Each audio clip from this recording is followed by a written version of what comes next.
दोस्तों, इस कहानी की शुरुआत में हम एक हरे रंग के एस्टेरॉइड को गिरते हुए देखते हैं और हमें बताया जाता है कि आसमान से हरे रंग का एस्टेरॉइड फेरीलैंड में गिरता है, जो आंखों को सुकून पहुंचाने वाला और काफी ज्यादा रेयर फील होता है। लेकिन शायद ऐसा ना हो, क्योंकि पहले भी गिर चुका है, जिसके बारे में पुरानी कहानियों में बताया गया है। गाँव को पार करते हुए हरा एस्टेरॉइड कहीं खो जाता है और अंधेरे में कोई बिस्ट जागता है। अगले सीन में हम फावन फेरी को देखते हैं, जो एक एनिमल फेरी है और जानवरों, पशु पक्षियों के साथ खूब मस्ती करती है। पेशी ओलो में टैंकर बेल फेरी ग्रास से बने एक बड़े से पॉट को ले आती है, जिससे फांसी ने मंगवाया था। टिंकर बेल फाउंड फेरी से पूछती है क्यों इतने बड़े पोर्ट का क्या करेगी, लेकिन बेबी बन्नी या फिर डस्ट के घर के रूप में करेगी। लेकिन फन फेरी टिंकर बेल को कुछ भी नहीं बताती। टंकर बेल को लग रहा था कि फाउंड फेरी उस बड़े से पोर्ट का ही होश बेबी बन या फिर डस्ट के घर के रूप में करेगी। लेकिन फोन फेरी के कुछ न बताने की वजह से टिंकर बेल को फाउंड फेरी के ऊपर शक होना शुरू हो जाता है कि फाउंड जरूर उससे कुछ छिपा रही है। टैंकर बेल के जिद करने पर फाउंड फेरी उससे सब कुछ सच बताने के लिए राजी हो जाती है। लेकिन इससे पहले क्यों टिंकर बेल फेरी से प्रॉमिस करवाती क्यों? उसे जो कुछ भी दिखाएगी उसे देखने के बाद करेगी नहीं। टैंकर बेल फेरी इसके लिए राजी हो जाती है। फाउंड फेरी टिंकर बेल फेरी को अपने कमरे में ले आती है, जहाँ पर उसने एक बेबी ईगल को छुपा कर रखा था। बेबी ईगल को देखकर टिंकर बेल पूरी तरह से डर जाती है, क्योंकि ईगल फेरी को मारकर खा जाते हैं। लेकिन इससे पहले क्यों डर से जोर जोर से चिल्लाती फान फेरी टिंकर बेल का मुंह बंद कर लेती है। अफन फेरी टिंकर बेल को बताती है कि मैं बेबी ईगल को पीसी वालों में इसलिए लाई थी क्योंकि बेबी ईगल के पन पूरी तरह से जख्मी थी, लेकिन अब वो पूरी तरह से ठीक हो चुके हैं। टिंकर बेल फाउंड फेरी से पूछती है कि अगर स्कार्स फेरी को बेबी ईगल के पेशी वालों में होने का पता चल गया तो क्या होगा, क्योंकि पेशी ओलो में किसी ईगल को लाना सख्त मना है। फाउंड फेरी टिंकर बेल को समझाती है कि तुम चिंता न करो, मैं सब कुछ संभाल लूंगी।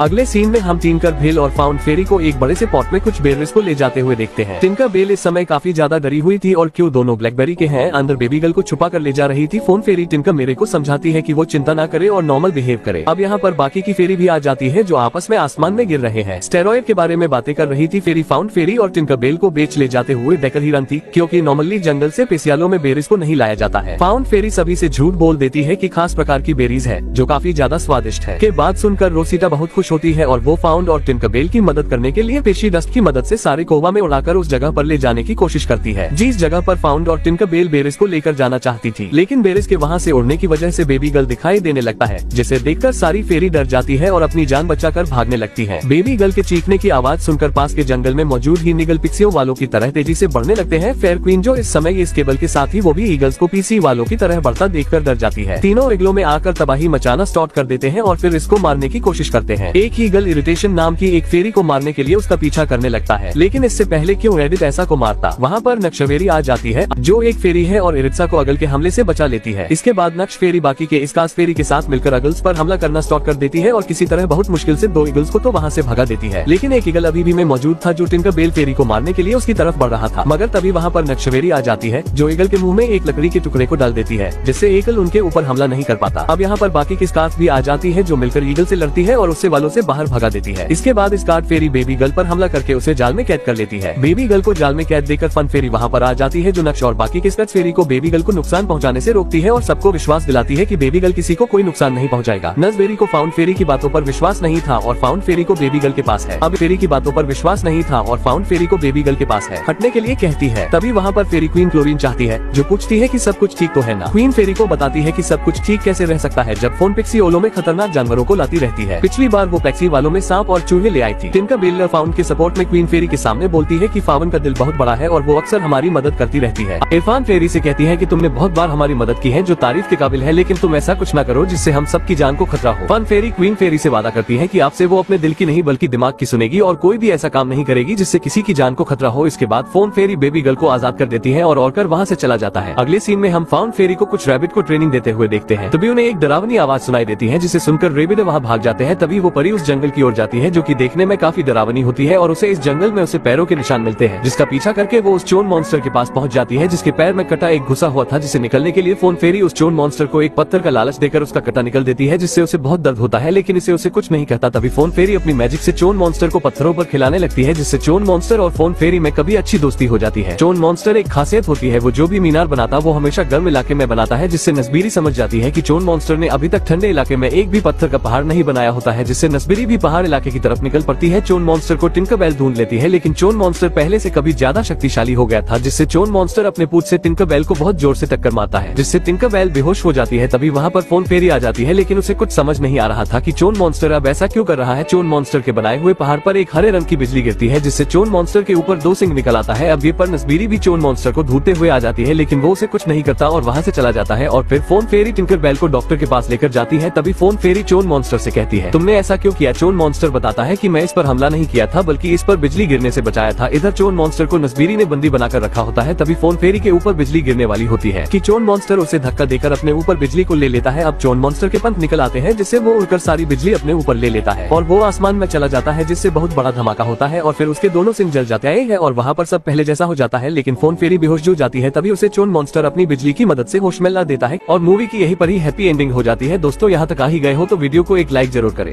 और भी ऐसी ही मूवी एक्सप्लेन वीडियो देखने के लिए चैनल को भी जरूर सब्सक्राइब करें। हम मिलेंगे आपसे बहुत ही जल्द ऐसी ही धमाकेदार वीडियो में। तब तक के लिए गुड बाय।